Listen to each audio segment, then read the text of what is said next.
Good evening, Blair. Good evening, sir. Good evening, sir.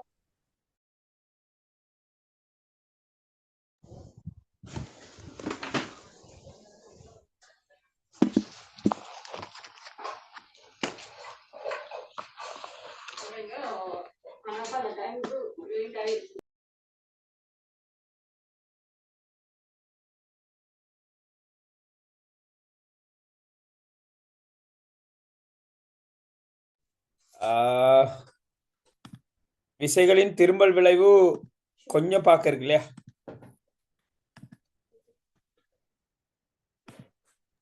ஓம் sir.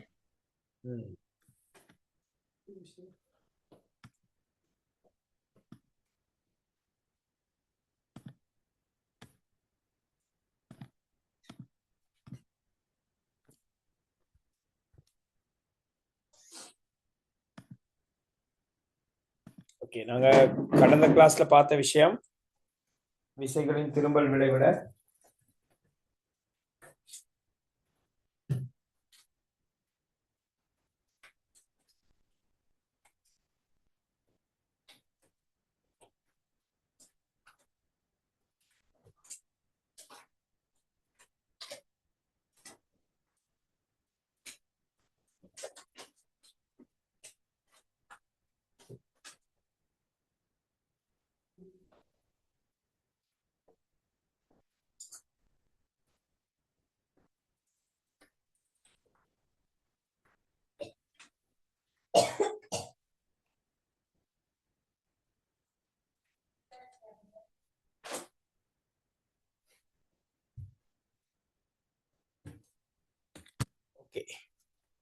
விசைகளின் திரும்பல் விளைவுல நாங்க பார்த்தது அடிப்படையா பார்த்தோம்னா விசைகளின் திரும்பல் விளைவு.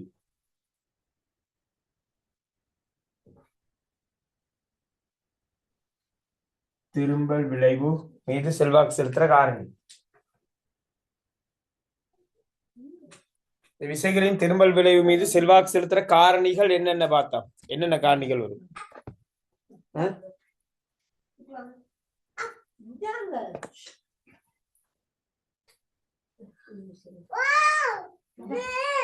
விசையின் பருமனும் செங்குத்து தூரமும். விசைகளின் பருமனும் செங்குத்து தூரமும் இந்த இரண்டு காரணிகள் செல்வாக்கு செலுத்தும் விசைகளின் திரும்பல் விளைவு மீது. அந்த அடிப்படையில விசைகளின் திரும்பல் விளைவுக்கான சமன்பாடு விசை தர செங்குத்து தூரம். சார். ஓ சார், ஒயிட் போர்ட் கிளியரா தெரியுது இல்ல சார்? ஒயிட் போர்டு இல்ல, என்ன முகமே பிளேட் ஆகி தெரியுது. வார 1 மினிட் இருங்க, வார கேமரா கிளியர் இல்ல. ஓ இப்ப சரிதானே? Okay sir. Okay sir. Okay, so இங்க நாங்க பார்த்தோம்டா விசைகளின் திரும்பல் விளைவு நியூட்டன் மீட்டர் தான் அதன் அலகு. இதுவரை பார்த்தோம் கடந்த கிளாஸ்ல. அவ விசைகளின் திரும்பல் விளைவுக்கு உதாரணம், ஒரு விசையை கொடுத்து ஒரு பொருளை நாங்க சுழல செய்யறது, கதவு திறக்கிறது, எண்ணல் திறக்கிறது, இந்த சுரையாணிய செலுத்தி சுரையாணிய கலட்ட சாவிய பாவிக்கிறது, சைக்கிள் மிதிக்கிறது, தள்ளுவண்டியால மண் கொட்டுறது, இதெல்லாம் பார்த்தோம்.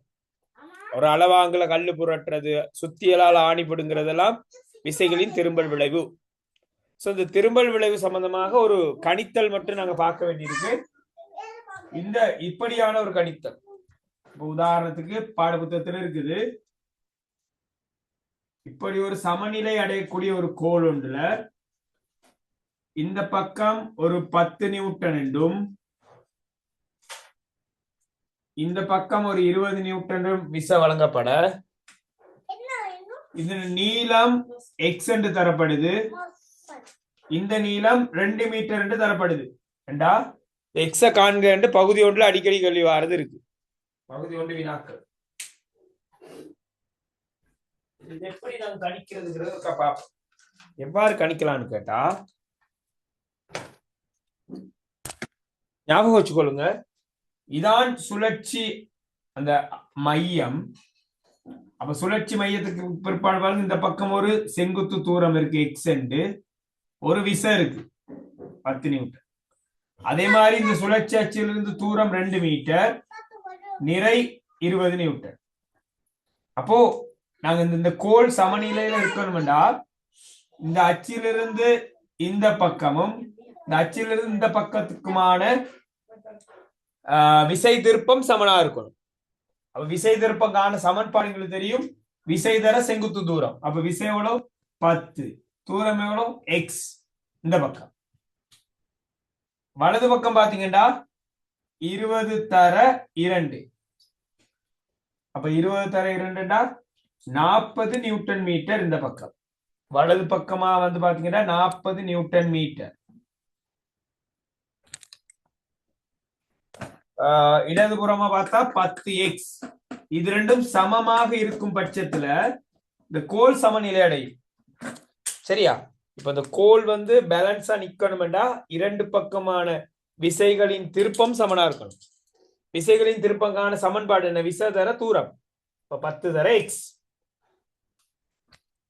அடுத்த பக்கம் 20 தர 2, அப்ப 40. அப்ப 2 சமனா இருக்கணும். அப்ப x எவ்வளவா இருக்குங்கிறத வச்சு கண்டுபிடிக்கலாம்.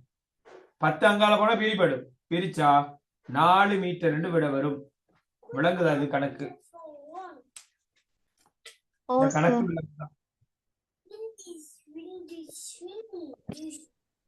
சார். ஓம் இது ஒரு திரும்ப விளங்கப்படுத்தலுமா சார்? இன்னொரு தெளிவா அதான் இப்ப நாங்க பெரும்பாலும் நினைக்கிறது இருக்குதான் பிள்ளைகள், ஒரு ஒரு இப்படி ஒரு ஒரு ஒரு சாதாரணமான இப்படி ஒரு கோல் உண்டு கட்டி தொங்க விடப்பட்டா, கட்டி தொங்க விடப்படும் போது சமநிலையில நிக்குது. உண்மையில இப்படி இருந்தா உண்மையில சமநிலையா இருக்காது, கீழே கீழே கீழே வந்துடும், இது மேல போயிடும். உங்களுக்கு தெரியும். இப்படி ஒரு கோலை சமநிலைப்படுத்தணும்டா என்ன செய்யறது? இந்த நீளம் முக்கியம். இந்த நீளம் வந்து சொல்றாங்க வச்சுக்கோங்க 1.5 மீட்டர் வேணாம், தசத்துல வேணாம், சும்மா விடும் 2 மீட்டர். இந்த நீளம் தெரியாதுன்னு வச்சுக்கொள்ளுங்க. இந்த இடத்துல தொழிற்படுற விசை 100 நியூட்டன் வச்சுக்கொள்ளுங்க. இங்க தொழிற்படுற விசை 500 நியூட்டன் வச்சுக்கொள்ளுங்க. அப்ப இந்த கோள் சமநிலையில் இருக்கின்றது அப்படிங்கிறதுக்கு எவ்வாறு நாங்க இந்த அளவுகளை கொண்டு வரதுண்டா, இந்த இடம் தான் சுழற்சி வச்சு சுழற்சி மையம்.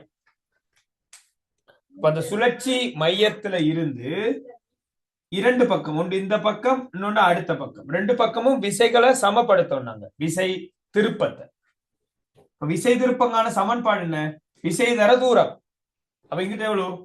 100 தர 2. அங்கிட்ட எவ்வளவு? 500 தர எக்ஸ். இரண்டும் ஒன்று கொண்டு சமனா இருக்கும் போது பொருள் சமநிலை அடையும். அந்த பொருள் சமநிலை அடையும் சாதாரண யோசிங்க.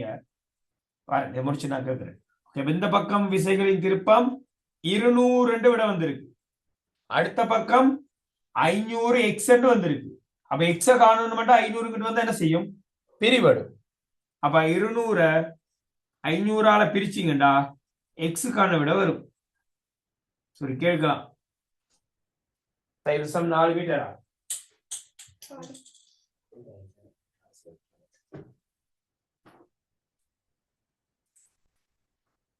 ஓகே, சரியா? இன்னொரு உதாரணம் பார்க்கணுமா? இந்த மாதிரி கொஞ்சம் கவனிங்க. பெரும்பாலும் நாங்க நினைக்கிற சந்தர்ப்பம் இருக்கு, இப்படி ஒரு கோல் இருந்தா பாருங்க, ஒரு தராச தொங்க விட மட்டும் வச்சுக்கொள்ளுங்களே, சரி நடுவுல தொங்க விட்டீங்கன்னா பேலன்ஸா நிக்கும். சரி நடுவை தொங்க விட்டா, அப்போ சரி நடுவை தொங்க விடாம இப்படி ஒரு ஒரு ஒரு ஒரு மூளைய படிச்சு கட்டி விட்டோம்னா அது சமநிலையா இருக்குது. கீழே வந்து மேல போயிடும். சமநிலை அடைய செய்யணும்டா இந்த ரெண்டு பக்கம் இருக்கிற நிறை செல்வாக்கு செலுத்தும். அப்ப இது ஒரு 10 நியூட்டன் என்றும் இது எக்ஸ் என்று வச்சுக்கொள்ளுங்களேன். நிறை எவ்வளவுன்னு தெரியல.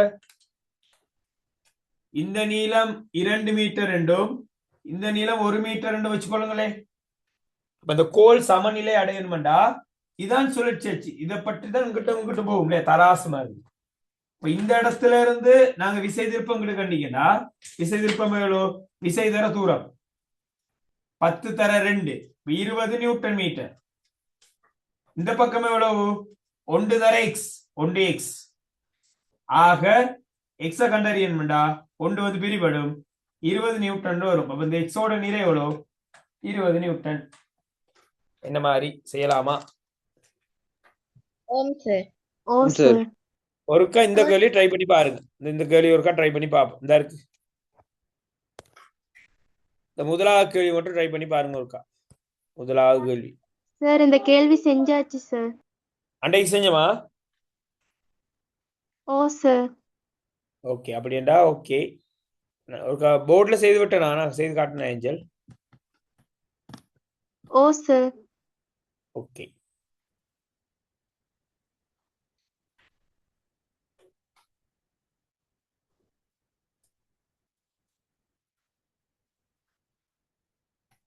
வேணுமெண்டா இன்னொருக்கா செய்து காட்டிட்டு போவோம் நாங்க அடுத்தது இல்லையா. ஓகே, இந்த வாரம் இந்த கேள்வி திரும்ப பார்ப்போம். ஒரு கோல் இருக்கு, கட்டி தொங்க விடப்பட்டிருக்கு. 0.6 மீட்டர் 0.3 மீட்டர். இந்த இடத்துல விசை வந்து 10 நியூட்டன். இந்த இடத்துல விசை தெரியாது. நாப்பம் நாப்பம் அப்படிங்கிற வார்த்தையோட அர்த்தம் என்னடா, சமநிலை, பேலன்ஸா நிக்குதுன்னு அர்த்தம். ஆக இந்த புள்ளியிலிருந்து இங்கிட்டான விசை திருப்பம் 10.6 10 தர தசம் 6. இங்கிட்டுக்கு தசம் 3 தர எக்ஸ் தெரியாது. ஆக தசம் 3 வந்து பிரிபடும். பாருங்க, 10 தர 0.6 0.3 பிரிச்சிங்கன்னா எக்ஸ் வரும். அப்ப நாங்க தசத்தை இல்லாண்டு கருதுனா சுருக்குனீங்கன்னா 2 வரும். 10 2 பெருக்குனீங்கன்னா 20 நியூட்டன் விட வரும். இது 20 நியூட்டனாக இருக்கும். கொஞ்சம் செய்து பார்த்துக்கோங்க. அடிக்கடி பகுதி 1க்கு வந்த வினா இது நிறைய தடவை வந்திருக்கு. ஆகவே ரொம்ப அழகான முறையில பார்த்து கொள்ளுங்கள். அடுத்து நாங்க இதுல பார்த்தது விசை இணை பார்த்திருந்தோம். விசை இணை என்பது ஒன்றுக்கொன்று சமாந்தரமான முறையில எதிர் திசையில் பிரயோகிக்கிற விசை. 2 கைகளை பாவிச்சு விசை கொடுக்கிறோம் எதிரெதிராக. சுக்கான் சுழற்றுறது, டேப் சுழற்றுறது, எங்கட புரியாணி இல்லையா, ஸ்க்ரூ டிரைவர் இருக்கு, ஸ்க்ரூ டிரைவர் சுழற்றுறது, திருகாணி இல்லையா, திருகாணி திருகாணி திருகாணின்றா ஸ்க்ரூ டிரைவர் சுழற்றுறது, மூடி கலற்றுறது, இதெல்லாம் விசை இணைக்கான உதாரணங்கள் ஆகும். அநேகமா இது பிசிக்ஸ் சாப்டர் முடிச்சிருக்கிறோம். உயிரின் ரசாயன அடிப்படை முடிஞ்சு, நேர்கோட்டு இயக்கம் சரி, சடப்பொருள் கட்டமைப்பு முடிஞ்சு, நியூட்டன் விதி, உராய்வு, விளைவில் விசை, விசைகளின் திரும்பல் விளைவு, விசைகளின் சமநிலை முடிச்சிருக்கிறோம்.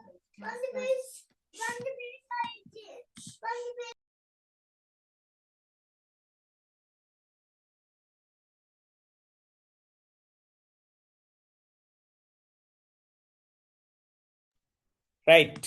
இப்போ இதுல நாங்களும் பார்க்க வேண்டிய பாடம் எது ஞாபகம் இல்லையே? 6வது சிறப்பியல்புகள். 6வது தாவர விலங்கு களம் முடிச்சுட்டோமா? ஓம் சார். ஓகே, ஓ சார். 7 மூலகங்கள் சர்வே முடிச்சிட்டேன் இல்லையா? சார் மூல கூட்டு திணிவு மூல் படிச்சிட்டோம் இல்லையா? ஓம் சார். ஓம் சார். ஓ சார். அங்கிகளின் சிறப்பியல்பு பார்க்கல, ரசாயன பிணைப்பு பார்க்கல, 2 பாடம் இல்லையா? ஓம் ஓம் சார். சார். எதை ஓ பார்க்க சார். வரோம்? அங்கிகள் சிறப்பியல்பா ரசாயன பிணைப்பா? அங்கிகளின் சிறப்பியல்புகள். ரசாயன மின் செய்வோம். அங்கிகளின் சிறப்பியல்பு. சிறப்பியல்புகளை பார்ப்போம். ஓகே, கொஞ்சம் ஈஸியான பாடம். பிணைப்புகள் கஷ்டம் இல்லை, ஈஸியான பாடம் தான். என்னண்டா பரவாயில்ல, கெமிஸ்ட்ரி சப்ஜெக்ட் கொஞ்சம் இடர்படுறது கூட. ஓலைவலுக்கு நல்ல வெயிட்டான ஒரு சப்ஜெக்ட் அது. இந்த பிணைப்புங்கிற பாடம் ஓலைவல் ஆக்களுக்கு நல்ல வெயிட்டான பாடம், நிறைய புள்ளிகள் வரக்கூடிய ஒரு பாடம் அது. ஓகே, நாங்க பார்த்துட்டு போவோம், பரவாயில்லை. ஒரு ஆர்டர் போகத்தானே வேணும். இந்த அங்கிகளின் சிறப்பியல்புகளும் மிக முக்கியமான பாடம். 11ல இதன் விரிவாக்கம் இருக்கு. அப்போ கொஞ்சம் டீட்டெயிலா படிச்சு கொண்டா 11ல படிக்க ஈஸி. ஓகே, நாங்க அந்த அளவு டீட்டெயிலா பார்க்க கிடைக்குமான்னு தெரியல. ஏதோ ஏதோ ஒரு அடிப்படையில செய்து முடிச்சு விடுவோம்.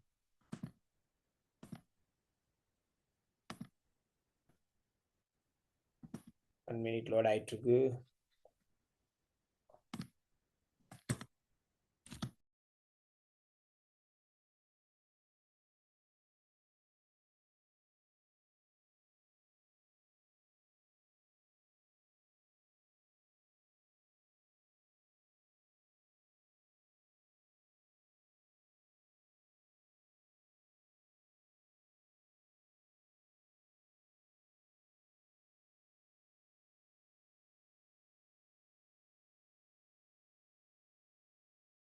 ஓகே, அங்கிகளின் சிறப்பு இயல்புகள். இந்த பாடத்துல நாங்க பார்க்க இருக்கிறது உயிரங்கிகளின் சிறப்பு இயல்புகள். நாங்க சின்ன கிரேட் 6ல இருந்தே படிச்சிருக்கிறோம். பொதுவா உயிரங்கிகளின் வகைகள் என்னென்ன இருக்கு பிள்ளைகள்? தாவரங்கள், விலங்குகள், நுண்ணங்கிகள். தாவர, விலங்கு, நுண்ணங்கி என்று பொதுவா வகைப்படுத்துறோம். பட் 10க்கு பிற்பாடு அப்படி இல்லை. இருந்தாலும் தாவரங்கள், விலங்குகள், நுண்ணங்கிகள், இது மூணை பற்றிய பாடம் தான் இது. உயிரங்கிகளின் சிறப்பியல்புகள். தாவரங்களாக இருக்கலாம், விலங்குகளாக இருக்கலாம், நுண்ணங்கிகளாக இருக்கலாம்.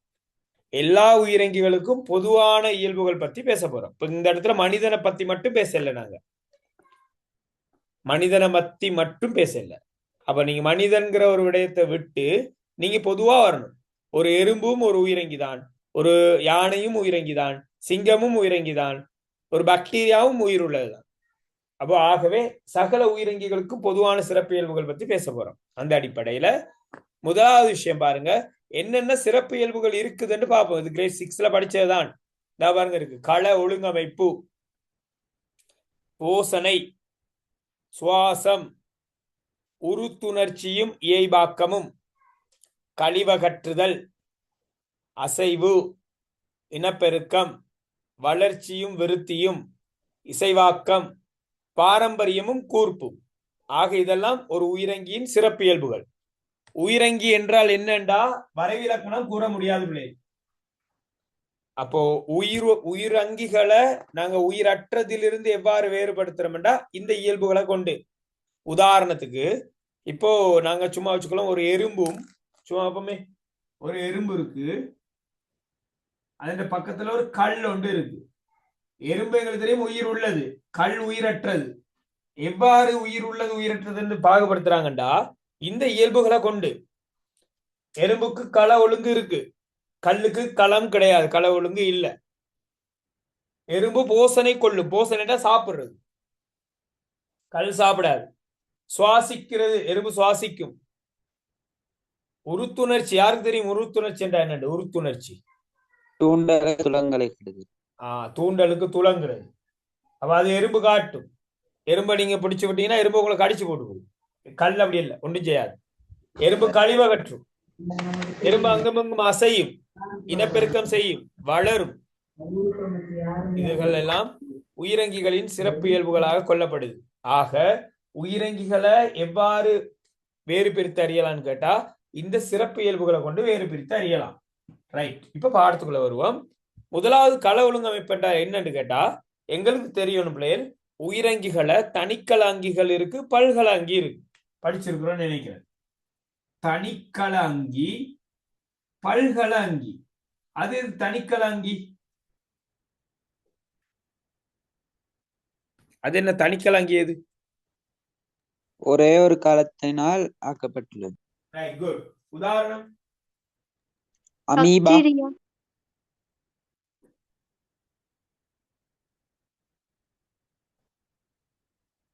அவ்வளவுதானா? Chlamydomonas, euglena, okay. ஆக தனிக்கலங்கி என்றா உண்மையில உங்களுக்கு தெரியும், தனிக்கலங்கிகளை நாங்க வெறுங்கனால பார்க்க முடியாது, நுணுக்காட்டியில தான் பார்க்கணும். தனிக்கலங்கிகளை தான் நாங்க பெரும்பாலும் நுண்ணங்கி என்று சொல்லிட்டு இருக்கிறோம். அப்ப தனிக்கலங்கியா இருக்கக்கூடிய அது பாக்டீரியா, மதுவம், கிளமிடோமோனஸ், அமீபா, இல்லையா? பரமீசியம், யூக்ளினா, இவையெல்லாம் தனிக்கலங்கிகள். கிரேட் 9ல படிச்சிருக்கிறோம். பல்கலங்கி என்றால் பல களங்களை கொண்டவை, ஒன்றுக்கு மேற்பட்ட களங்களை கொண்டவை.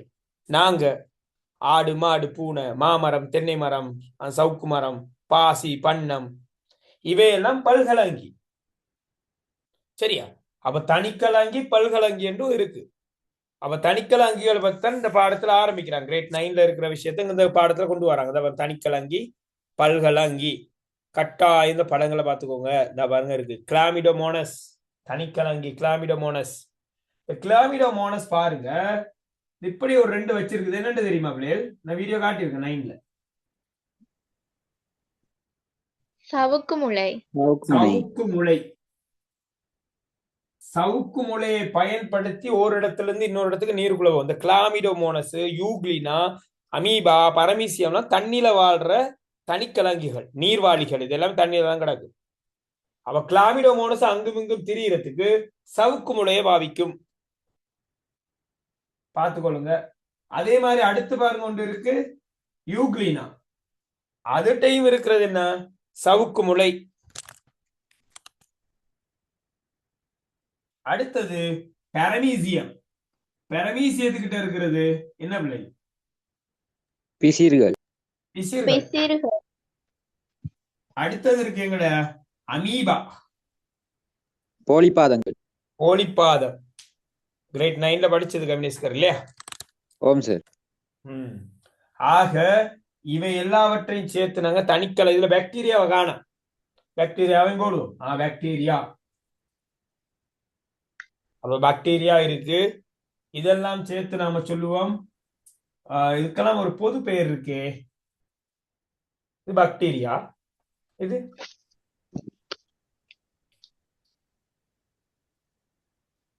புரோட்டிஸ்டா. இதுக்கெல்லாம் சேர்த்து பெயர் புரோட்டிஸ்டா. படிப்போம், பாடம் இருக்கு, பயப்படாதீங்க.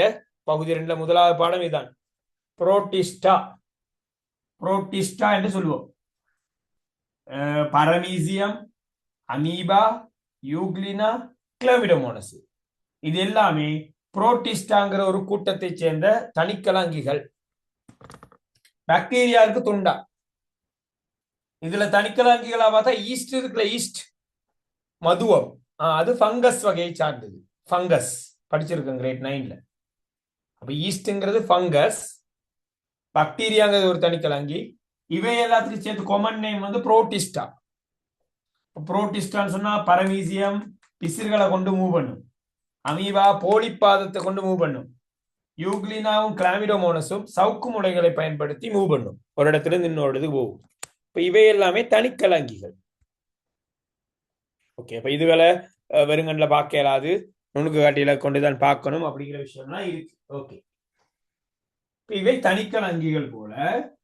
பல்கலங்கிகள் என்று சொல்லக்கூடியது வந்து பாத்தீங்கன்னா நாங்க பார்க்கக்கூடிய தாவரங்கள் யாவும் பல்கலங்கி. உதாரணமா நிக்கிற மாமரம், தென்னை மரம், பாக்கு மரம், பனை மரம், பாசி, பண்ணம், சின்ன மிளகாய் செடி எல்லாமே பல்கலங்கி. எறும்பு, திமிங்கிலம், யானை, பூனை, மனிதன், சிங்கம், கரடி, வவ்வால், இவையும் பல்கலங்கி. இதுல முக்கியமான விஷயம் என்னன்னு கேட்டா, எந்த உயிரங்கியாக உலகத்துல இருந்தாலும் பரவாயில்லை, எந்த உயிரங்கிய, மிகப்பெரிய உயிரங்கியான திமிங்கலமாக இருந்தாலும் சரி, மிகச்சிறிய அங்கியான எங்களுடைய எறும்பாக இருந்தாலும் சரி, இந்த அங்கிகளின் வாழ்க்கை ஆரம்பிப்பது ஒரு களத்துல. அதுதான் இங்க சொல்ல கள ஒழுங்கமைப்பட்டு இதுக்கு ஒரு அழகான ஒரு வார்த்தை சொல்றாங்க. ஒரு களத்துல தான் ஸ்டார்ட் ஆகும். இந்த ஒரு காலத்துல எப்படி ஸ்டார்ட் ஆகும்னு கேட்டா, ஒரு விலங்குகளாக நாங்க எடுத்துக்கொண்டோம். விலங்கு என்ன? அது கோழியாக இருக்கலாம், மனிதனாக இருக்கலாம், சிங்கமாக இருக்கலாம், பாம்பாக இருக்கலாம், பிரச்சனை இல்லை. ஒரு விலங்கு, ஒரு விலங்குல ஒரு மனிதனை எடுத்துக்கொள்ளும். மனிதனை பத்தான் பாடம் இருக்கு. மனிதன், மனிதன்கிற ஒரு அங்கி, மனிதன்கிற ஒரு ஆள் உருவாக்கம் ஒரு களத்துலதான் ஸ்டார்ட் ஆகும். களம் படிச்சுட்டோம். எவ்வாறு இந்த ஒரு களத்துல உருவாகும் கேட்டா, ஒரு ஆணிலிருந்து வரக்கூடிய விந்துக்களம், பெண்ணிலிருந்து வரக்கூடிய சூழ்களம், விந்துக்களம், சூழ்களம், இத சொல்லுவாங்க ஆண் புணரி களம்னு சொல்லுவாங்க. ஆண் புணரி. இத சொல்லுவாங்க பெண் புணரி. ஆக மனித ஆணிலிருந்து வரக்கூடிய விந்துக்களம், மனித பெண்ணிலிருந்து வரக்கூடிய சூழ்களம். மனிதன்ல மட்டும் இல்ல, ஆடு, மாடு, பூனை, வௌவால், பாம்பு எல்லாத்துலயும் இதேதான் நிலைமை. பாம்புக்கும் ஆணுக்கு விந்துக்களம், பெண்ணுக்கு சூழ்களம் தான். அப்போ விந்துக்களம், ஆண் புணரிக்களமான விந்துக்களமும் பெண் புணரிக்களமான சூழ்களமும் இணையிறதால வார ஒரு களத்துக்கு பெயர் நுகம். இது ரெண்டையும் இணையிறத நம்ம அழகா சொல்லுவோம், ஒரு பெயர் கருக்கட்டல் என்று சொல்லுவோம். விந்துக்களமும் சூழ்களமும் சேர்றத செயல்முறைக்கு பெயர் கருக்கட்டல். கருக்கற்றனால வார களத்துக்கு பெயர் நுகம். அப்போ அந்த நுகமாதான் அந்த முதலாவது நாள் நாங்க எல்லாரும் அந்த தாயின் கருவறையில இருந்திருப்போம். அப்போ எங்களுடைய வாழ்க்கை ஆரம்பித்தது ஒரு களத்துல. ஞாபகம் வச்சுக்கோங்க, நாங்களும் ஒரு நாள் ஒரு களமே. இப்போ நாங்க வளர்ந்து நிக்கிறோம், ஆனால் நாங்க தாயின் கருவறையில உருவான அந்த முதலாவது நாளும் ஒரே ஒரு களம் தான். நாங்களும் பாக்டீரியா மாதிரி தான் இருந்திருப்போம். நாங்களும் இந்த கிளாமிடோமோனஸ் மாதிரி தான் இருந்திருப்போம் ஒரு களமாக. நாங்க மட்டும் இல்ல, அவ்வளவு பெரிய யானையும் அப்படிதான் இருந்திருக்கும். யானையானது தன்னுடைய யானை தாயின் கருவறையில ஒரு காலமாக தான் இருந்திருக்கும் அந்த ஃபர்ஸ்ட் டே. அப்ப என்ற கேள்வி உங்கள்கிட்ட கேட்கணும், இந்த விந்துக்களம் எவ்வாறு உருவாயிருக்கும், இந்த சூழ்களம் எவ்வாறு உருவாயிருக்கும் பாப்போம்.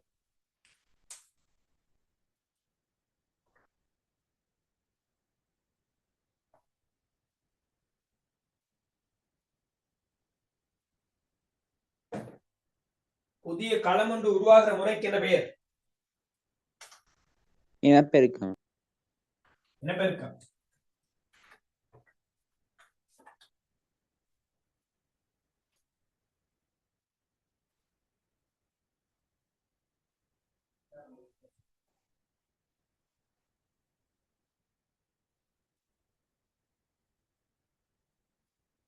புதிய களம் ஒன்று உருவாகிற முறைக்கு என்ன பெயர்? இனப்பெருக்கமா? இல்ல சார்.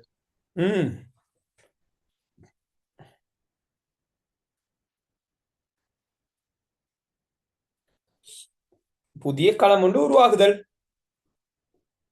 சும்மா சொல்லுங்களேன், போய்க்கு ஆன்சர் பாபு. செட் ஆகுதல் பாபு. களப்பிரிவு. புதிய களம் ஒன்று, ஒரு களத்தில் இருந்து புதிய களங்கள் தோன்றும் செயல்முறை களப்பிரிவு. திருப்பி போய் படிச்சு கொள்ளுங்க. இன்றைக்கு ஒரு பேப்பர் பார்க்க கிடைச்சது, ஒரு முக்கியமான ஒரு பிரதான ஒரு பாடசாலை ஒன்று நடந்த எக்ஸாம். பரவலா இந்த கேள்வி போடுபட்டு இருந்துச்சு. இப்படிதான் கேள்வி இருந்தது, டெவலப் பண்ணியிருந்தாங்க. கிரேட் 11க்கான ஒரு பேப்பர் செஞ்சிருக்கிறாங்க, மொடல் உண்டு முழுக்க இதுல இருந்து டெவலப் ஆயிருக்கு. இப்போ பிள்ளைகள் கேட்கிற கேள்விண்டா என்ன கேட்டாங்க நிறைய பேர், சார் இப்படி எல்லாம் படிக்கவே இல்லை நாங்க. ஓ, சயின்ஸ் பேப்பர்ல வரது நாங்க படிக்க மாட்டோமே. பேப்பர்ல வர கொஸ்டினை படிப்பிக்க இயலாது, எப்படி படிப்பிக்கிறது? பேப்பர்ல வர கொஸ்டின் இப்படித்தான் வரும், இதை அப்படித்தான் செய்யணும்னு சொல்லி கொடுக்குற அளவுக்கு படிப்பிக்க இயலாது, கஷ்டம். விஷயம் இதுதான். விஷயத்தை புரிஞ்சு கொண்டு நீங்க அனலைஸ் பண்ணிக்கொள்ளலாம். இப்படி வந்தா அப்படி, இப்படி வந்தா அப்படி, நீங்க தான் பேட்டர்ன் அமைச்சுக்கொள்ளணும்.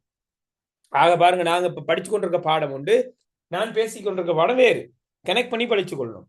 ஆக ஒரு களத்தில இருந்து மற்றும் களங்கள் தோன்ற முறைக்கு பெயர் களப்பிரிவு. களப்பிரிவு என்ற 2 வகை ஞாபகம் இருக்கா?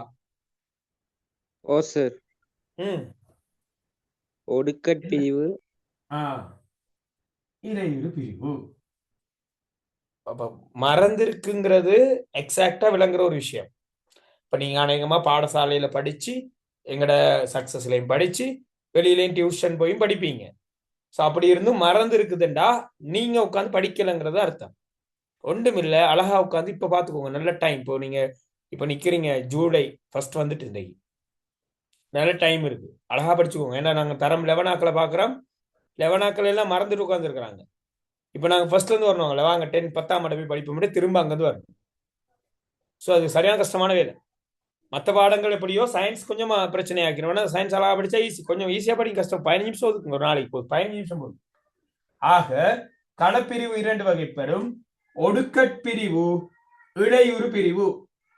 ஒடுக்கற்பிரிவு என்றால் என்னன்னு கேட்டா, நிறமூர்த்த எண்ணிக்கை அரைவாசியாக்கப்படுற வகையில உருவாகிற பிரிவு. அதாவது மனித களம் எடுத்துக்கிட்டீங்கன்னா 46 நிறமூர்த்தம் அதுக்குள்ள இருக்கும். அது அரைவாசி ஆகுதுண்டா 23 நிறமூர்த்தங்களை கொண்ட களமாக வாரதுதான் பிந்து களம் ஒடுக்கற்பிரிவு. அதே மாதிரி மனித தாய் கிட்ட 46 நிறமூர்த்தம் இருக்கிற அதே நேரம் 23 நிறமூர்த்தத்தை கொண்டு உருவாக்குற ஒடுக்கற்பிரிவு களம் தான் சூழ்களம். இதுல சாராம்சம் இதான், ஒரு ஆணில் தோன்றக்கூடிய விந்துக்களம் பெண்ணில் தோன்றக்கூடிய சூழ்களம் ரெண்டுமே உருவாகிற முறை ஒடுக்கற்பிரிவு. என்ன நிறமூர்த்தம் பாதியாகும். இது யானை ரெண்டா, யானையில எத்தனை நிறமூர்த்தம் என்று சரியா எனக்கு ஞாபகம் இல்ல. 50 நிறமூர்த்தம் என்றா 25 வரும். மனுஷன்ல 46 23 வரும். குரங்குல 48 24 வரும்.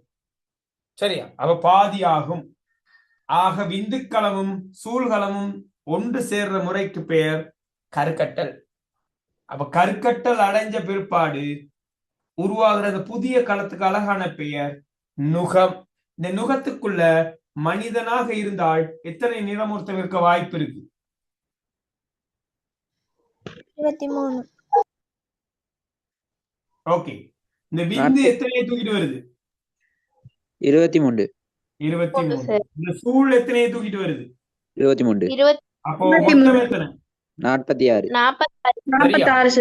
46. எங்களை நுகம் இருக்கிறது 46.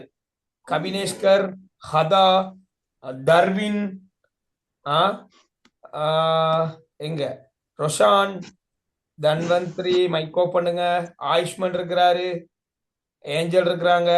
எல்லாருக்கும் அழகான பெயர்கள் இருக்கு, எனக்கும் பெயர் இருக்கு. ஆனால் அன்றைய நாள், சரி, அன்றைய நாள் எங்க எல்லாருக்கும் பெயர் நுகம். இன்றைய நாள் 1988. சரியா? சரி, 88 இருக்காதுன்னா 1987.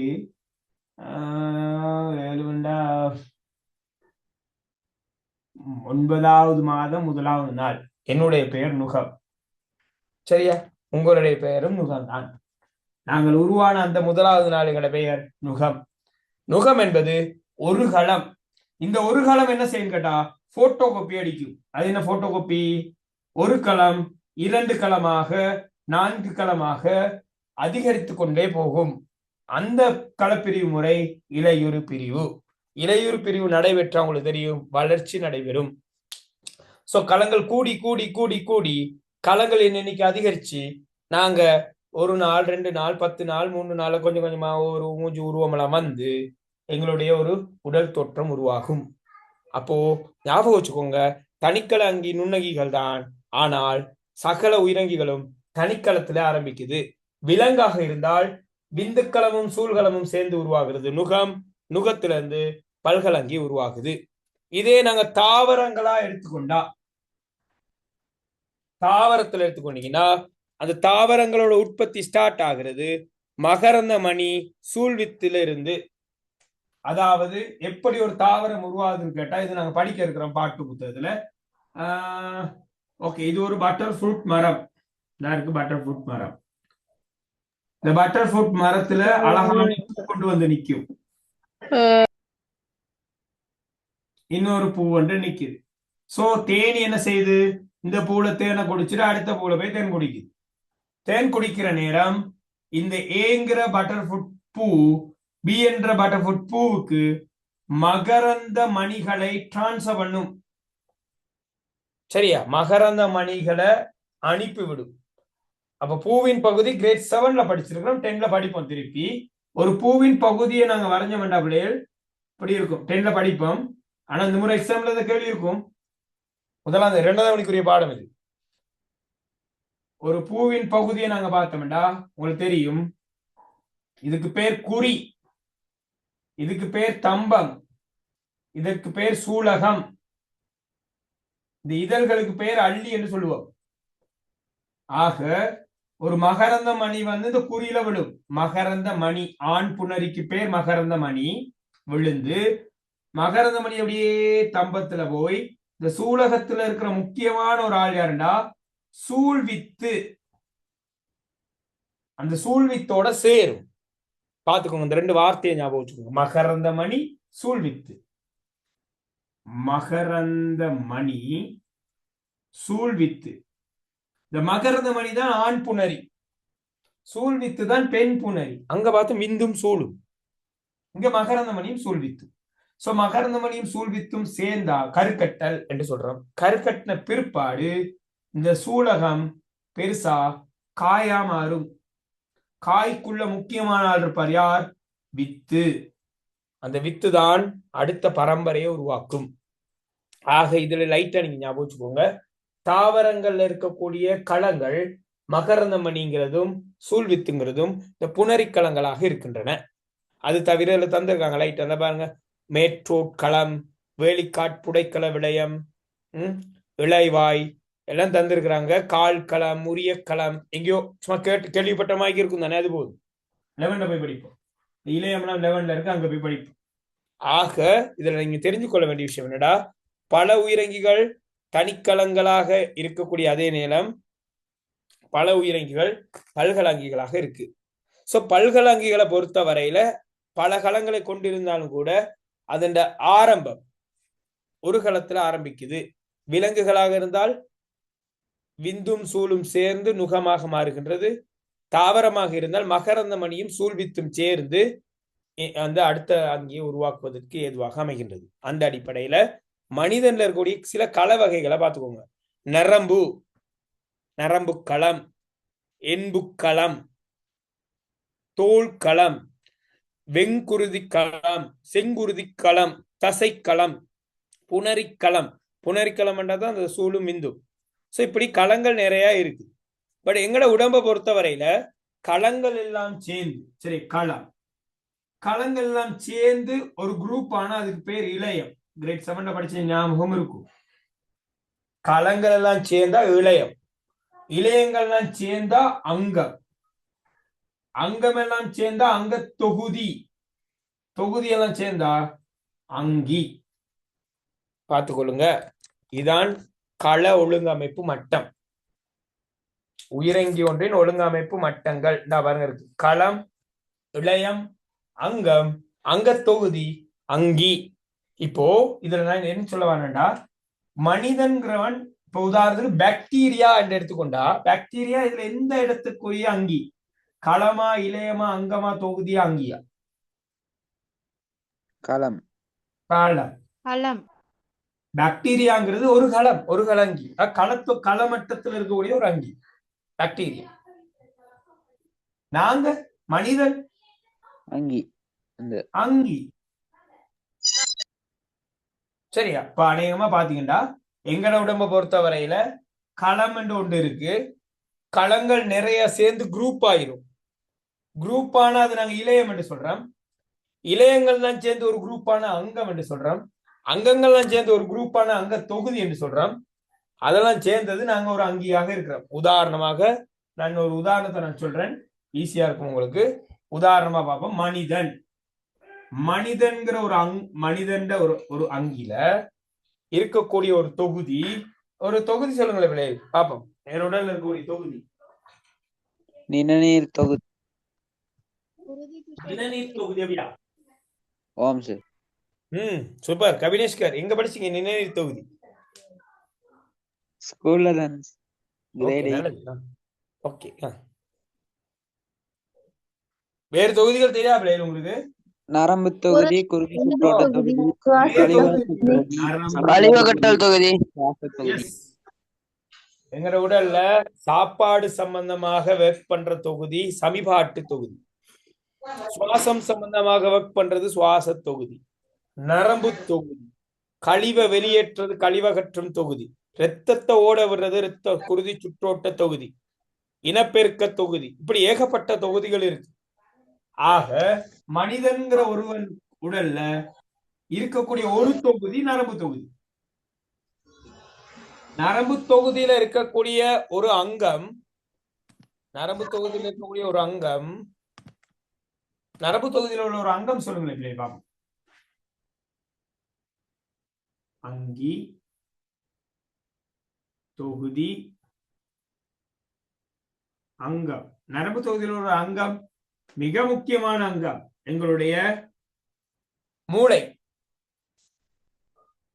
நரம்பு தொகுதியோட சம்பந்தப்பட்ட மிக முக்கியமான ஒரு அங்கம் வந்து எங்களோட மூளை. மூளையில் இருக்கக்கூடிய இழையம் நரம்பு இழையம். நரம்பு இழையத்தில் இருக்கக்கூடிய களம் நரம்பு களம். இந்த இழையமும் களமும் ஒரே பேர்ல வரும் பிள்ளைகள். நரம்பு களம், நரம்பு இழையம். நரம்பு களம் என்றால் ஒன்று, ஒரு களம். பல நரம்பு களங்கள் சேர்ந்தா அதுக்கு பேர் நரம்பு இழையம். நரம்பு இழையங்கள் நிறைய சேர்ந்ததுதான் மூளைங்கிற எங்களுடைய ஒரு அங்கம். மூளை அதோட நிறைய அங்கங்களும் சேர்ந்தா நரம்பு தொகுதி. நரம்பு தொகுதி மாதிரி இன்னும் பல தொகுதிகள் சேர்ந்தா நாங்க மனிதன். இன்னொரு உதாரணம் பார்ப்போம். மனிதன்ல இருக்கக்கூடிய இன்னொரு தொகுதி சுற்றோட்ட தொகுதி, குருதி சுற்றோட்ட தொகுதி. சுற்றோட்ட தொகுதியில் ஒரு அங்கம் சொல்லுங்களே பார்ப்போம். இதயம். இதயம். இதயத்தில் இருக்கக்கூடிய ஒரு இழையம் சொல்லுங்களே.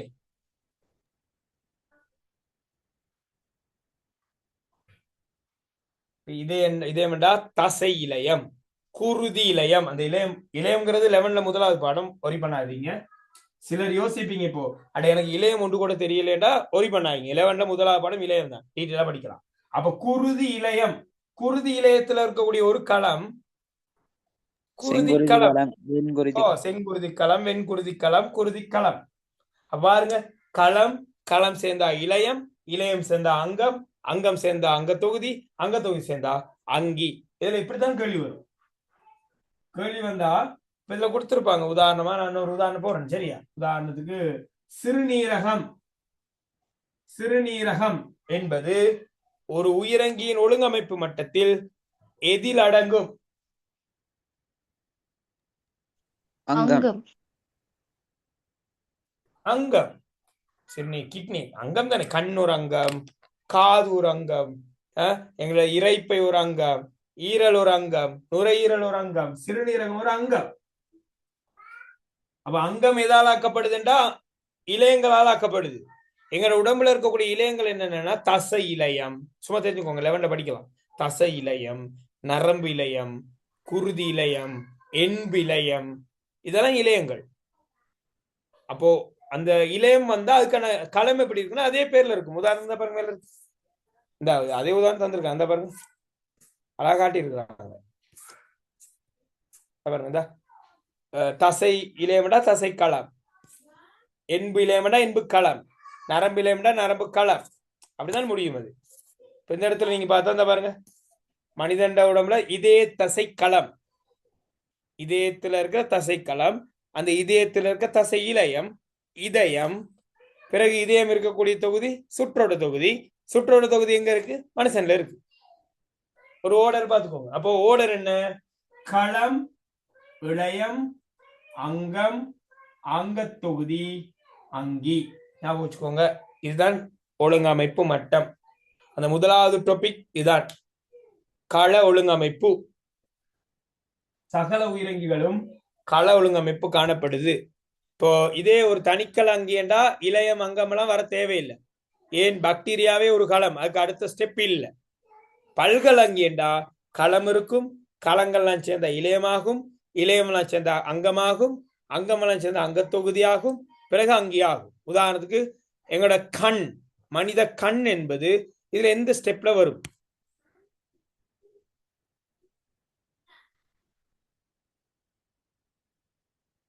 மனித கண் என்பது களமா, இளையமா, அங்கமா, அங்க தொகுதியா, அங்கியா?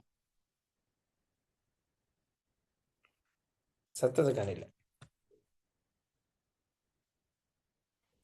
மனிதனுடைய கண், ஐ, எதுல வரும்? அங்கம். அங்கம் சார்.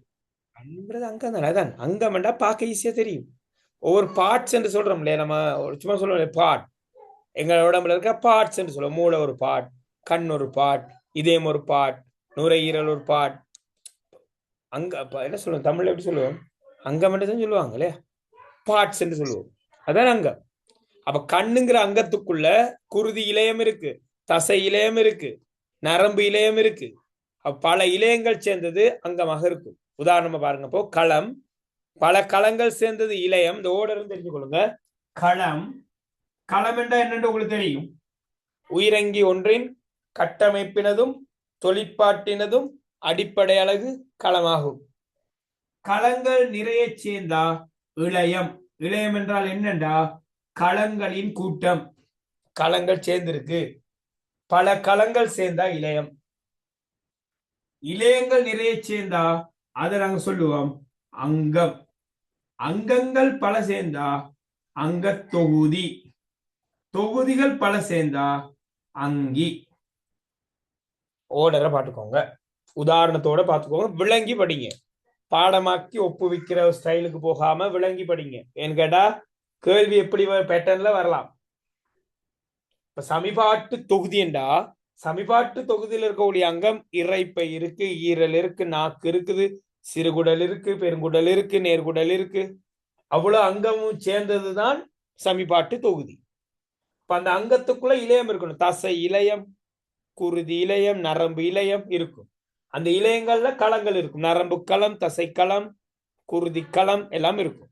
அப்ப களங்கள் சேர்ந்தா இளையம், இளையங்கள் சேர்ந்தா அங்கம், அங்கங்கள் சேர்ந்தா தொகுதி, தொகுதிகள் சேர்ந்தா அங்கி. இதான் உயிரங்கிகளின் ஒழுங்கமைப்பு மட்டம். கள ஒழுங்கமைப்பு முதலாவது சிறப்பியலை பத்தி இவ்வளவு நேரம் பேசிட்டு இருக்கிறோம் நாங்க. பாருங்க இருக்கு கள ஒழுங்கமைப்பு. அப்ப கள ஒழுங்கமைப்பு சொல்லும் போது உங்களுக்கு தெரியணும், உயிரங்கிகள் தனிக்களத்தால் அல்லது பல்கலங்களால் ஆக்கப்பட்டிருக்கு. தனிக்கலங்கிகள் உங்களுக்கு தெரியும் நார்மலா. அதே மாதிரி பல்கலங்கிகள் தெரியும். பல்கலங்கிகளோட வாழ்க்கை தனிக்களத்துல இருந்து தான் ஆரம்பிக்குது. விலங்கா இருந்தா சூழ்விந்து இணைஞ்சி முகமாக மாறி பல்கலங்கி தோன்றுது. தாவரமா இருந்தா மகரந்தமணி சூழ்வித்து இணைஞ்சி புதிய அங்கியை தோற்றுவிக்குது. அடுத்து இந்த களங்கள்லாம் சேர்ந்தா இளையம் என்று சொல்லுவோம். இளையங்கள்லாம் சேர்ந்த அங்கம் என்று சொல்லுவோம். அங்கங்கள் சேர்ந்த அங்க தொகுதி, பிறகு அங்கி என்று ஓடுற போகுது. இது முதலாவது இயல்பு. டீட்டெயிலா பார்த்துட்டோம். இது கேட்கணும்டா கேட்டுக்கொள்ளலாம். சரியா? கள ஒழுங்கமைப்பு சம்பந்தம் கேட்கணும்டா கேட்கலாம். ஒரு நிமிஷம் டைம்.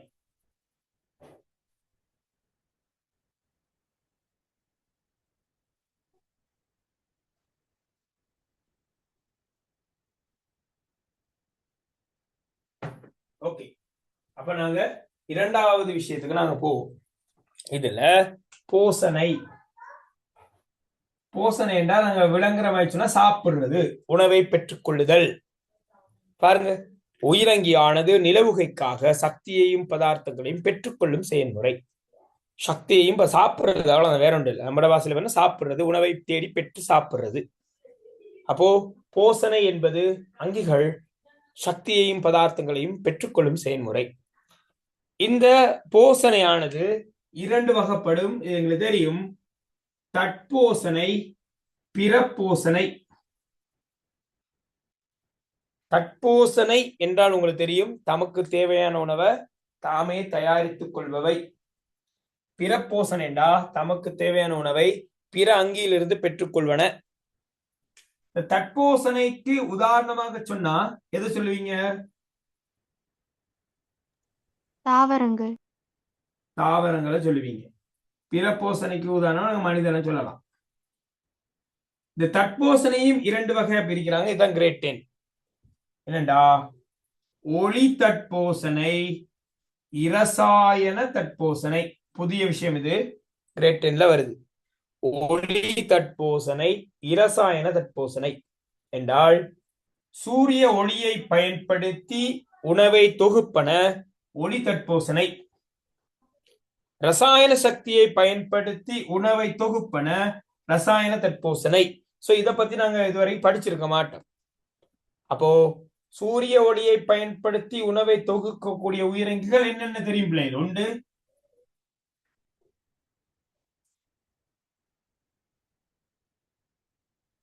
சூரிய ஒளியை பயன்படுத்தி உணவை தொகுக்கக்கூடிய உயிரங்கிகள் என்னென்ன தெரியும்? தாவரம். தாவரங்கள், சகல பச்சை தாவரங்களும் வரும். வேறு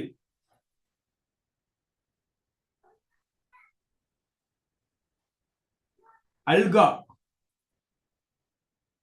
கிரேட் 9ல படிச்சது அல்கா. சயனோ பாக்டீரியா,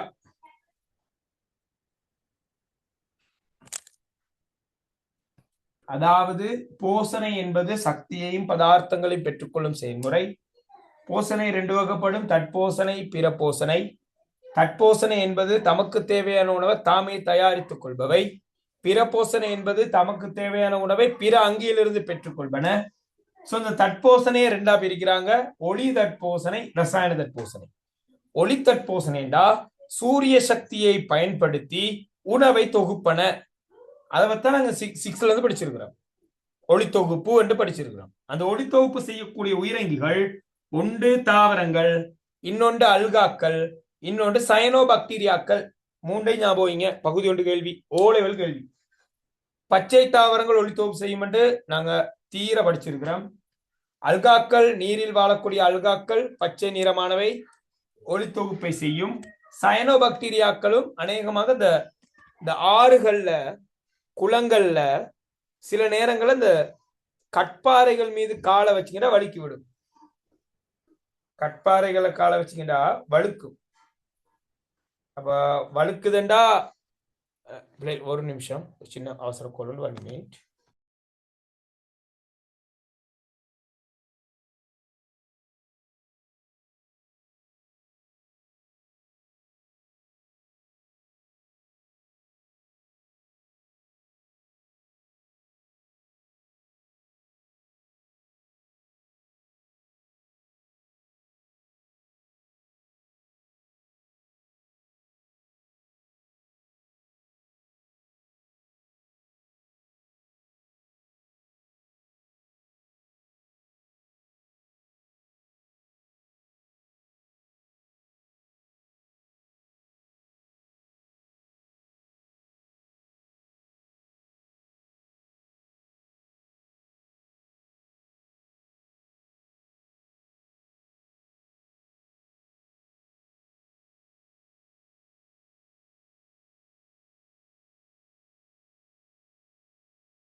பிள்ளைகள் சாரி பிள்ளைகள், ஒரு முக்கியமான அவசரமான ஒரு கோல் உண்டு. டைரக்டர் சார் லைன்ல இருந்தார், அதுதான் முக்கியமான ஒரு கோல். I'm sorry. ஓகே, போசனை சம்பந்தமா பேசிட்டு இருந்தோம். போசனையில பூசனை சக்தியையும் பதார்த்தங்களையும் பெற்றுக்கொள்ளுதல், தட்பூசண பிறப்பூசண வகைப்படுத்தலாம். தட்பூசணைங்கிறது தமக்கு தேவையான உணவை தயாரித்துக் கொள்ற அங்கிகள், பிறப்போசனைங்கிறது பிற அங்கிலிருந்து உணவை பெற்றுக்கொள்ளக்கூடிய அங்கிகள். தட்போசனை ரெண்டா பிரிக்கிறோம், ஒளி தட்போசனை, ரசாயன தட்போசனை. ஒளி தட்போசனைங்கிறது தான் தாவரங்கள், சரியா? சூரிய ஒளியை பாவிக்கக்கூடிய தாவரங்கள். அதுக்கு உதாரணமா எழுதி வச்சுக்கோங்க, பச்சை தாவரம் அல்கா சயனோபாக்டீரியா. கிரேட் 9ல படிச்சதுதான். இனி அநேகமா 10 பார்ட் 2ல ஓரளவு திரும்ப ஒருக்கா வரும், ஆனா தெளிவா எழுதி வச்சுக்கொள்ளுங்க. இரசாயன தட்போசனை என்பது கொஞ்சம் டிஃபரெண்டான விஷயம். இந்த ரசாயன சக்தியை பயன்படுத்தி உணவு துவக்கக்கூடிய சில பாக்டீரியாக்கள் இருக்கு. இது பத்தி கிரேட் 11ல கொஞ்சம் படிக்கலாம் நாங்க. ஆக நீங்க இப்போதைக்கு எழுதி கொள்ளலாம் என்ன, ரசாயன தொகுப்பு செய்யக்கூடிய சில பாக்டீரியாக்கள் என்று எழுதி வைங்க. சில பாக்டீரியாக்கள் என்று உதாரணமா எழுதி வைங்க. ஆக தாவரங்கள் ஒளித்தொகுப்புங்கிற செயல்முறை சம்பந்தமா நாங்க இதுல பார்க்க இருக்கிறோம். தாவரங்கள் உணவு தொகுக்கிற செயல்முறை இந்த பாருங்க, ஒளித்தொகுப்பு. இதை பத்தி கிரேட் 8லயும் படிச்சிருக்கிறோம். இருந்தாலும் ஒருக்கா மீட்டெல்லாம் பார்த்துக்குவோம். தாவரங்கள் உணவு தொகுக்கிறதுக்கு என்னென்ன காரணிகள் தேவை ஞாபகம் இருக்கா? சூரிய ஒளி, பச்சையம், சூரிய ஒளி, பச்சையம்,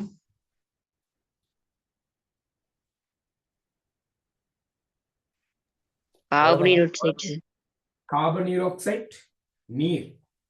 கட்டாயம் ஒழுங்கா படிச்சுக்கொள்ளுங்க. கிரேட் 6 ஆக்கெல்லாம் இதுல கிளவரா இருக்கிறாங்க. ஆக தாவரங்கள் ஒளித்தொகுப்பு செய்வதற்கு இந்த 4 காரணிகளும் அவசியம். சரி, இந்த 4 காரணிகளும் அவசியம்.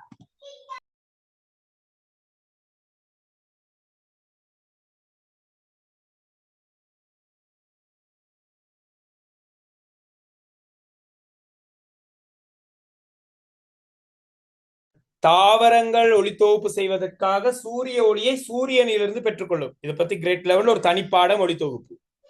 அதுக்கான அடிப்படை தான் இந்த பாடத்துக்குள்ள இருக்கு. தாவரங்கள் ஒளித்தொகுப்பு செய்வதற்கு தேவையான சூரிய சக்தியை சூரியனிலிருந்து பெற்றுக்கொள்ளும். கார்பனீராக்சைடை வளிமண்டலத்திலிருந்து பெற்றுக்கொள்ளும். நீர் மண்ணிலிருந்து பெற்றுக்கொள்ளும்.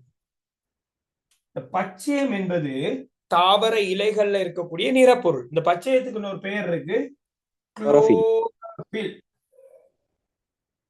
இது இலைகள்ல இருக்கிறதாலதான் தாவர பச்சையா இருக்கு. படிச்சிருக்கோம், பச்சைய ஒரு மணிக்குள்ள பச்சையம் இருக்கு. ஆக இந்த 4ஐயும் பாவித்து தாவரங்கள் ஒளித்தொகுப்பு செய்யும். ஒளித்தொகுப்போட முதலாவது விளைவாக குளுக்கோஸ் உருவாகும். குளுக்கோஸ் படிச்சிருக்கிறோம். ஒளித்தொகுப்பின் பிரதான விளைபொருள் குளுக்கோஸ். துணையான விளைபொருள் ஆக்சிஜன் வாயு. அதை கொண்டுதான் இந்த சமன்பாடு உருவாக்கி இருக்கிறாங்க. கட்டாயம் இந்த சமன்பாடை நீங்க பாடமாக்கி வைங்க. இந்த பாருங்க இருக்கு, 6 கார்பனீராக்சைடு. 6 என்பது மூல். சரி, அந்த முன்னாடி இருக்கிற 6 என்பது மூல். 6 கார்பனீராக்சைடு சக 6 நீர், சூரிய ஒளி பச்சையம், குளுக்கோஸ் ஒரு மூல். முன்னுக்கு ஒண்ணு நம்பர் இல்ல, ஆக 1 என்று அர்த்தம். குளுக்கோஸ் சக 6 ஆக்சிஜன். கட்டாயம் இந்த சமன்பாடை எழுதி உங்களோட பேர் ஒரு சுவர்ல ஒட்டிக்கோங்க. கட்டாயம் முக்கியமான பாடம், இது மிக முக்கியமான பாடம். பல மாணவர்கள் பிளவுற இடம், ஆனால் ஏன் பிளவுறாங்கன்னு தெரியாது. அடுத்த விஷயம் இருக்கு, இந்த போசனையுடன் தொடர்புடைய ஒரு தொடர்பு, உணவு வளை. நாங்க படிச்சிருக்கோம் சின்ன கிளாஸ்ல, உணவு சங்கிலி, உணவு வளை. நினைவுல கொள்ளுங்க, எந்த ஒரு உணவு சங்கிலியோ உணவு வளையோ வரைகிறோம்டா தாவரத்துல ஸ்டார்ட் பண்ணணும். உதாரணத்துக்கு புல்ல சாப்பிடுற மாடு, மாடை சாப்பிடுற புலி. இது ஒரு உணவு சங்கிலி. உணவு சங்கிலி கட்டாயம் உணவு சங்கிலி ஸ்டார்ட் ஆகணும் தாவரத்துல. அது தேனாக இருக்கலாம், காயாக இருக்கலாம், பழமாக இருக்கலாம், தாவரமா இருக்கும். அடுத்து தாவரத்தை சாப்பிடக்கூடிய ஒரு அங்கி, அடுத்து விலங்க சாப்பிடக்கூடிய ஒரு அங்கி. இது எழுதுவீங்க, இதுதான் பிரச்சனை விடுவீங்க. சோ புல்ல சாப்பிடக்கூடிய முயல், முயலை சாப்பிடக்கூடிய புலி, புல்ல சாப்பிடக்கூடிய மான், மான் சாப்பிடக்கூடிய புலி. ஆக பாருங்க, இது ஒரு உணவு சங்கிலி, இது ஒரு உணவு சங்கிலி, இது ஒரு உணவு சங்கிலி. இந்த உணவு சங்கிலிகள் இணைஞ்ச அமைப்புக்கு பெயர் உணவு வளை. ஒன்று எழுந்தா உணவு சங்கிலி, பல உணவு சங்கிலி சேர்ந்தா அது உணவு வலை என்று சொல்லுவோம். உணவு வலை. அப்ப புல்ல மாடு மேயும், மாடை புலி பிடி சாப்பிடும். புல் மான் சாப்பிடும், மானை புலி சாப்பிடும். புல் முயல் சாப்பிடும், முயலை புலி சாப்பிடும். இந்த உணவு சங்கிலியை பாத்தீங்கன்னா புல்ல வெட்டுக்கிளி சாப்பிடுது, வெட்டுக்கிளி தவளை சாப்பிடுது, தவளையை பாம்பு சாப்பிடுது, தவளைய பருந்தும் சாப்பிடலாம், பாம்பை பருந்தும் சாப்பிடலாம். இது ஒரு உணவு வலை, ஒரு ஒரு சிக்கலான அமைப்பு. இது எல்லாத்தையும் சேர்த்து இப்போ புல் காஞ்சி கீழே கொட்டும், மாடு சிலவுல இறந்து மண்ணில் விழும், முயல் செத்து போகும், புலி ஒரு நாள் சாகும். இந்த செத்த உடம்பெல்லாம் மண்ணோட மண்ணாக உக்கி போகும். அந்த செயல்முறைக்கு பெயர் பிரிகையாக்கல். எங்களுதன் பிரிகையாக்கல். ஒரு நாள் இந்த மாடு புலிக்கு உணவாகலாம். சில நேரம் மாடு நோய்வாய்ப்பட்டு இறந்து மண்ணில் விழுந்து இறந்து போகலாம். அந்த இறந்த மாட்டின் உடல் மண்ணோட மண்ணாக உக்கி போகும். அந்த உக்கி போற செயல்முறைக்கு பெயர் பிரிகையாக்கல். அதனை செய்தவர்கள் யார்?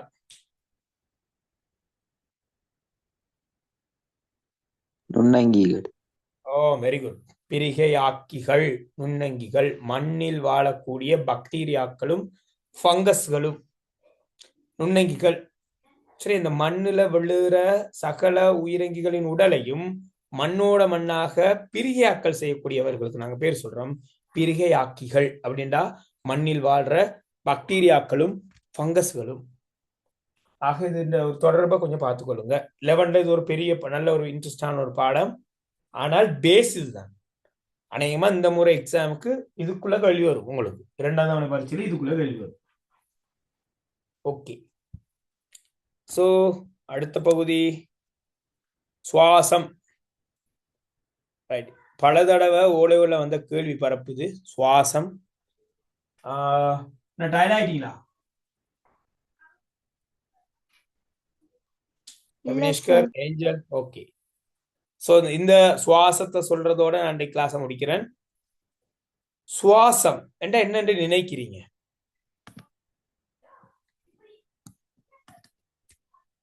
சுவாசம் என்றால் செயல்முறை. ஓகே, சுவாசம் என்ற சக்தி உற்பத்தி செய்யற செயல்முறை. சக்தி இது எங்க நடக்குது? களங்கள்லையா? களங்கள்ல எங்க நடக்குது?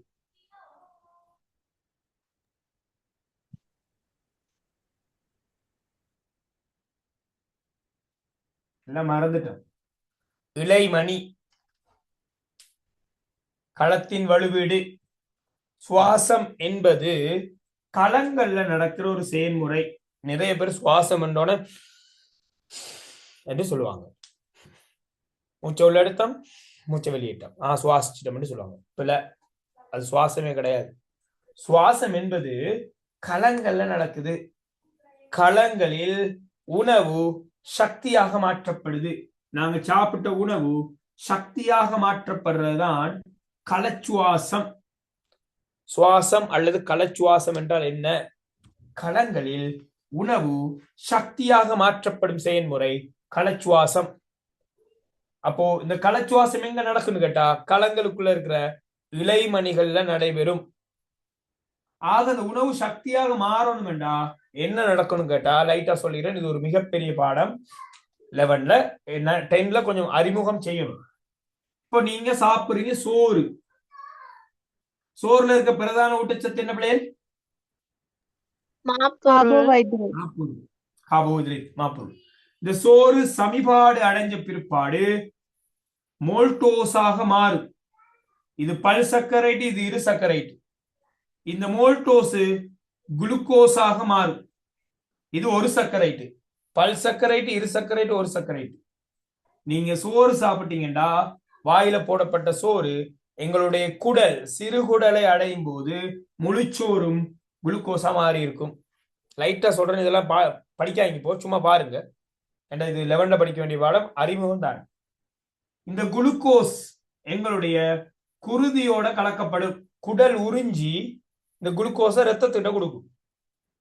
குருதி என்ன செய்யும்? இந்த குளுக்கோஸை தூக்கி கொண்டு ஓடும். யாரை நோக்கியண்டா? எங்களுடைய களங்களை நோக்கி ஓடும். களம் என்றா எங்க? தலையிலிருந்து கால் வரைக்கும் இருக்கிற சகல களங்களை நோக்கி ஓடும். ஏன் ரத்தம் ஓடுங்கிறது காரணம் இதான். சில நேரம் நாங்க கேட்கலாமே, ஏன் உடம்புல ரத்தம் ஓடுது? ரத்தம் எல்லாம் யாரை தேடி ஓடுது? களங்களை தேடி ஓடுது. களங்கள் எங்க இருக்கு? உடம்பு முழுக்க இருக்கு. அப்ப இந்த ரத்தம் ஓடி போய் களங்களுக்கு தேவையான இந்த குளுக்கோஸை கொடுக்கும். சாப்பாடை கொடுத்துச்சு பாருங்க, வாயில போட்ட சோறு இப்ப களத்துக்கு போயிடுச்சு. எந்த வடிவமா போயிருக்கு? குளுக்கோஸா போயிருக்கு. அப்ப நீங்க சோறு சாப்பிட்டீங்கன்னா குளுக்கோஸ் தான் களத்துக்கு போகும். ஓகே, இப்போ குளுக்கோஸ் கிடைச்சிட்டு களம். அடுத்து நீங்க மூச்செடுக்கிறீங்க. மூச்செடுக்கிறதால அப்படியே வலி உள்ள போய் மூக்குக்குள்ள போய் அப்படியே நுரையீரல்ல நிறையும். சுவாசப்பையில நிறைஞ்சி சுவாசப்பையில நிறையிற வாயுக்கள்ல இருக்கிற ஆக்சிஜனை இதே ரத்தம் தூக்கிட்டு போகும். எங்க? திரும்ப இந்த களத்துக்கு தூக்கிட்டு போகும். பாருங்க, ரத்தம் தான் ரெண்டு டபுள் ஆக்டிங் அல்ல, ட்ரிபிள் ஆக்டிங் அல்ல, பல ஆக்டிங் பண்ணிக்கிட்டு இருக்கு. அப்ப சாப்பிட்ட சாப்பாடான குளுக்கோஸையும் கொண்டு போகணும் களத்துக்கு, மூச்செடுக்கிற ஆக்சிஜனையும் கொண்டு போகணும் களத்துக்கு. ஆக களத்துக்கு கொண்டு போய் ஆக்சிஜனை கொடுத்த பிற்பாடு களத்துக்குள்ள இலைமணியில் குளுக்கோஸ் ஆக்சிஜனால எரிக்கப்படும். ஒரு உணவை எரித்தால் சக்தி கிடைக்கும். கார் ஓடுறதுக்கு காரணம் பெட்ரோல் எரிக்கப்படுறதால கிடைக்கிற சக்தி. ஒரு பஸ் ஓடுறதுக்கான காரணம் டீசல் எரிக்கப்படுறதால கிடைக்கிற சக்தி. அப்போ நாங்க ஓடுறதுக்கு காரணம் குளுக்கோஸ் எரிக்கப்படுறதால கிடைக்கிற சக்தி. அப்ப குளுக்கோஸை எரிக்கிறதால சக்தி கிடைக்கும். சக்தியை கொண்டு இந்த களம் வேலை செய்யும். களம் வேலை செஞ்சா நாங்க வேலை செய்வோம். இப்போ என்னுடைய கை தூக்குப்படுது, கண் பாக்குது, மூளை சிந்திக்குது, வாய் பேசுது, கைகள் அசையுது, ஹார்ட் துடிக்குது, உடம்பு முழுக்க வேலை நடந்துட்டு இருக்கு. அப்போ என்ற களம் வேலை செஞ்சாதான் இதெல்லாம் நடக்கும். களம் வேலை செய்யணும்டா, சக்தி வேணும். சக்தி எங்க இருக்கு? சாப்பாட்டுல இருக்கு. ஆக களத்துக்கு சும்மா யோசிப்போமே ஒரு நிமிஷம். என்ன ஒரு நிமிஷம் எங்கட களத்துக்கு ரத்தம் போகாட்டி, இப்போ வைப்போமே, நிறைய பேருக்கு இன்னைக்கு ஹார்ட் டிசீசஸ். இதயம் நின்றுட்டா, படிச்சிருக்கேன் கிரேட் 9ல, இதயம் நின்றுட்டா உடம்பு முழுக்க போற ரத்தம் நின்றும். அப்ப களங்களுக்கு போற ரத்தம் நின்றும். களங்களுக்கு போற ரத்தம் நின்றுட்டா களத்துக்கு ஆக்சிஜனும் குளுக்கோஸும் கிடைக்காது. கிடைக்காட்டி களத்துக்கு சக்தி இல்லாம களம் சாகும், நாங்க சாகும், அவ்வளவுதான். அப்போ களத்துக்கு ரத்தம் எவ்வளவு முக்கியம், இந்த சுவாசம்ங்கிற செயல்முறை எவ்வளவு முக்கியங்கிறத ஓரளவு நினைவுல கொள்ளுங்க. சோ இந்த சுவாசம் சம்பந்தமாக அடுத்த கிளாஸ்ல நாங்க டீட்டெயிலா பார்த்ததோட இன்றைக்கு பார்த்த கள ஒழுங்கமைப்பு, போசனை, சுவாசம் இது சார்ந்த ஓலைவெல்ல இதுவரை வந்த வினாக்கள் உங்களுக்கு செய்விக்கப்படும். உண்மையில மிகப்பெரிய அளவுல நீங்க பாப்பீங்க. மிகப்பெரிய அளவுல இந்த போசனை சுவாசங்கிற பாடத்துக்குள்ள நிறைய தடவை ஓலைவெல் கேள்வி வந்திருக்கு. ஸோ அடுத்த கிளாஸ்ல நாங்க இந்த பாடத்தை டிஸ்கஸ் பண்ணி முடிக்கிறதோட இன்னும் கழிவகற்றெல்லாம் முடிச்சு போட்டு நாங்க ஓலைவெல் கேள்விகளை செய்து பார்ப்போம். அநேகமா நான் நினைக்கிறேன் இன்னைக்கு 1ஆம் தேதி வர்ற வாரம் இல்லையா, அடுத்த புதன்கிழமையோட நான் இந்த பாடம் முடிக்க ட்ரை பண்ணுவேன். அநேகமா ஸ்கூல் வழியில நினைக்கிறேன் 13க்கு பிற்பாடு எக்ஸாம் இருக்கும்னு நினைக்கிறேன். பரவாயில்ல. ஆக மேக்சிமம் என்னால பார்ட் 2 புக்கு போக முடியாது. பார்ட் 1 மேக்சிமம் முடிச்சு தரதுக்கு ட்ரை பண்றேன். ஸோ வீடுகள்ல இருந்து படிங்க, நல்ல எய்மோட போங்க. ஏண்டா 9 எடுக்கணுங்கிற ஒரு மனநிலையோட இருங்க, வேலைகளை செய்யுங்க, டைமை வீண் பண்ணாதீங்க. ஒரு நாளைக்கு ஒரு குறிப்பிட்ட நேரத்தை ஒதுக்கி அழகா சுயமான கற்றலில் ஈடுபடுங்க. ஓகே, நாங்க அடுத்த கிளாஸ்ல சந்திப்போம். எல்லாருக்கும் good night. God bless you. Thank you. Thank you, sir. Good night, sir. Thank you, sir. Good night, sir. Thank you, sir. Thank you, sir.